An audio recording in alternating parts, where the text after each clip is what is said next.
ಹೇಗಿದ್ದೀರಾ? Welcome back to my fit Karnataka mission YouTube channel. ನಾನು ನಿಮ್ಮ ಪ್ರೀತಿಯ Pooja Ganesh, clinical nutritionist and founder of fit Karnataka mission.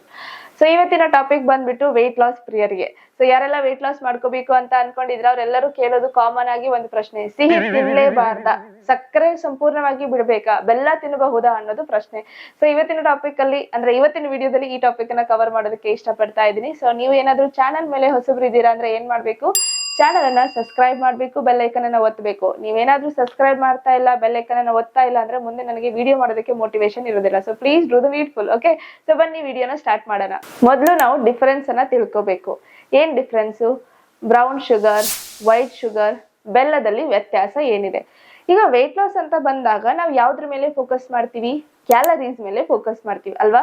Calorie intake restriction ಅಲ್ಲಿ ಇರ್ತೀವಿ. ಸೊ ಈಗ ಕ್ಯಾಲರಿ ರಿಸ್ಟ್ರಿಕ್ಷನ್ ಅಂತ ಬಂದಾಗ ನೀವು ವೈಟ್ ಶುಗರ್ ತಗೊಳ್ಳಿ, ಬ್ರೌನ್ ಶುಗರ್ ತಗೊಳ್ಳಿ, ಬೆಲ್ಲ ತಗೊಳ್ಳಿ, ಯಾವ್ದ್ರಲ್ಲಿ ಕ್ಯಾಲರೀಸ್ ಕಡಿಮೆ ಇರುತ್ತೆ ಅದನ್ನ ಆಪ್ಷನ್ ಆಗಿ ತಗೋಬೇಕು ಅಂತ ಹೇಳ್ತಾರೆ.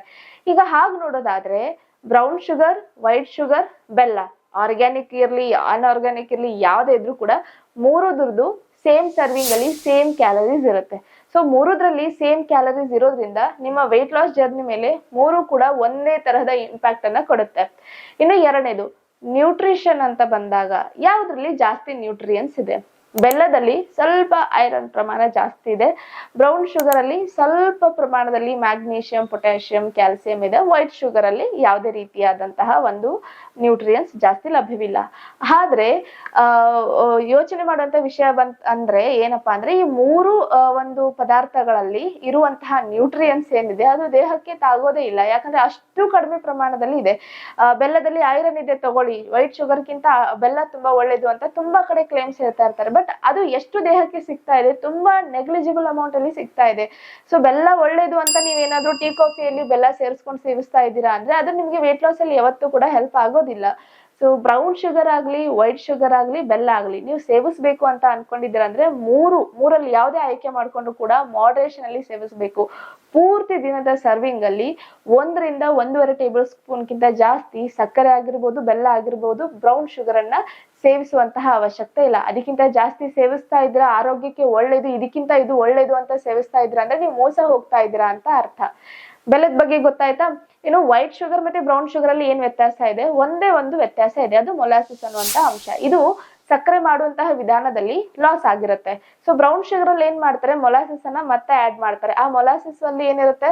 ಪೊಟ್ಯಾಷಿಯಂ, ಕ್ಯಾಲ್ಸಿಯಂ, ಮ್ಯಾಗ್ನೀಷಿಯಂ, ಐರನ್ ಇರುತ್ತೆ. ಇದನ್ನ ಸೋಷಿಯಲ್ ಮೀಡಿಯಾದಲ್ಲಿ ತುಂಬಾ ಒತ್ತಿ ಹೇಳ್ತಾರೆ. ವೈಟ್ ಶುಗರ್ ಕಿಂತ ಬ್ರೌನ್ ಶುಗರ್ ಅಲ್ಲಿ ಇದೆಲ್ಲ ಅಂಶ ಇದೆ. ಹಾ ಇದೆ, ಆದ್ರೆ ತುಂಬಾನೇ ನೆಗ್ಲಿಜಿಬಲ್ ಅಮೌಂಟ್. ನಾನು ಆಗ್ಲೇ ಬೆಲ್ಲದ ವಿಷಯದಲ್ಲಿ ಏನ್ ಹೇಳಿದ್ನೋ ಇದರಲ್ಲೂ ಕೂಡ ಸೇಮ್ ಅಪ್ಲಿಕೇಬಲ್ ಆಗುತ್ತೆ. ನೀವು ವೈಟ್ ಶುಗರ್ ಕಿಂತ ಬ್ರೌನ್ ಶುಗರ್ ತುಂಬಾ ಒಳ್ಳೇದಿದೆ ಅಂತ ಅದು 1 ಟೇಬಲ್ ಸ್ಪೂನ್ ಸೇವಿಸೋದನ್ನ ಇದನ್ನ 2 ಟೇಬಲ್ ಸ್ಪೂನ್ ಸೇವಿಸಿದ್ರೆ ವೈಟ್ ಶುಗರ್ ಕಿಂತ ಜಾಸ್ತಿ ಸೈಡ್ ಎಫೆಕ್ಟ್ ಅನ್ನ ಬ್ರೌನ್ ಶುಗರ್ ಕೊಡುವಂತ ಸಾಧ್ಯತೆ ಇರುತ್ತೆ.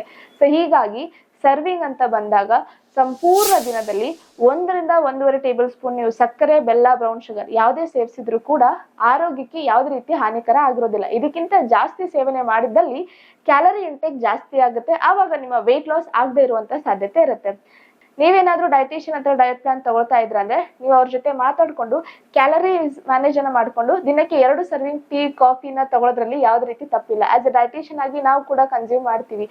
ಆದ್ರೆ ಯಾವಾಗ ನಾವು ಅವಾಯ್ಡ್ ಮಾಡಕ್ ಹೇಳ್ತೀವಂದ್ರೆ ಸಕ್ಕರೆ ಆಗಿರ್ಬೋದು, ಬೆಲ್ಲ ಆಗಿರ್ಬೋದು, ಬ್ರೌನ್ ಶುಗರ್ ಆಗಿರ್ಬೋದು, ಯಾವಾಗ ನಿಮ್ದು ಓವರ್ ಆಲ್ ರುಟೀನ್ ಅನ್ಹೆಲ್ದಿ ಆಗಿದೆ.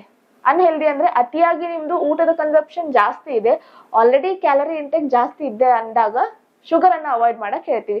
ಆದ್ರೆ ನೀವು ಹೆಲ್ದಿ ಪರ್ಸನ್ ಇದ್ದೀರಾ, ಸರಿಯಾಗಿ ಆಹಾರವನ್ನ ತಗೊಳ್ತಾ ಇದ್ದೀರಾ, ಫಿಸಿಕಲ್ ಆಕ್ಟಿವಿಟಿಯಲ್ಲಿ ಆಕ್ಟಿವ್ ಇದ್ದೀರಾ, ಮಾನಸಿಕವಾಗಿ ಸದೃಢವಾಗಿದ್ದೀರಾ, ಓವರ್ ಆಲ್ ಆಗಿ ನಿಮ್ ಲೈಫ್ ಸ್ಟೈಲ್ ಚೆನ್ನಾಗಿದೆ ಅಂದ್ರೆ 2 ಟೀ ಕಪ್ ಅಥವಾ 2 ಕಾಫಿ ಕಪ್ ನಿಮ್ಮ ಆರೋಗ್ಯವನ್ನ ಹಾಳು ಮಾಡೋದಿಲ್ಲ. ಈ ಒಂದು ಮಿಸ್ಅಂಡರ್ಸ್ಟ್ಯಾಂಡಿಂಗ್ ಅಲ್ಲಿ ಇರಕ್ ಹೋಗ್ಬೇಡಿ.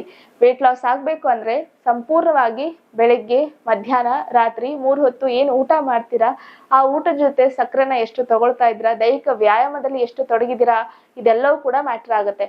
ನೀವೇನಾದ್ರೂ ಈಸಿ ವೇನಲ್ಲಿ ವೇಟ್ ಲಾಸ್ ಮಾಡ್ಕೋಬೇಕು ಅಂತ ಅನ್ಕೊಂಡಿದ್ರಾ, ಮನೆ ಊಟದಿಂದ ವೇಟ್ ಲಾಸ್ ಮಾಡ್ಕೋಬೇಕು ಅಂತ ಅನ್ಕೊಂಡಿದ್ರ ಅಂದ್ರೆ ನಮ್ಮ ಆಫೀಸ್ ನಂಬರ್ ಹಾಗೆ ಅಡ್ರೆಸ್ ಅನ್ನ ಕೊಟ್ಟಿರ್ತೀನಿ, ಕಾಂಟ್ಯಾಕ್ಟ್ ಮಾಡಿ ಪ್ರೋಗ್ರಾಮ್ ನ ಜಾಯ್ನ್ ಆಗೋದನ್ನ ಮರಿಬೇಡಿ. ಇಲ್ಲಿವರೆಗೂ ಏನಿಲ್ಲ ಅಂದ್ರೂ ಕೂಡ 6,500ಕ್ಕೂ ಹೆಚ್ಚಿನ ಜನರ ವೇಟ್ ಲಾಸ್ ಮಾಡಿಸಿದೀವಿ.